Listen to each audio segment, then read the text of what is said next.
San Buenaventura Depositario, STO, Naga City.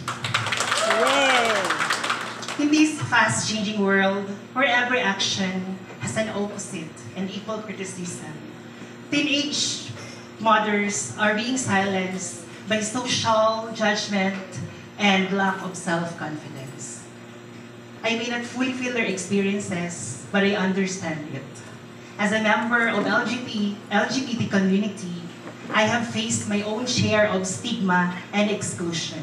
That is why, as an ALS teacher, I initiated the ATM project, where A stands for ALS, T stands for teenage, and M stands for mother. ALS for Teenage Mother is a program that provides an opportunity to all teen mothers to rise above their circumstances, rebuild their self-confidence, and access to quality basic education.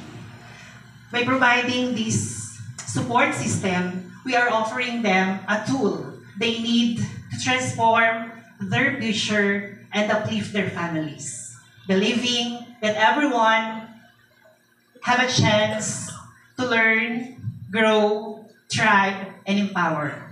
Thank you very much for this opportunity to share my heart with you all.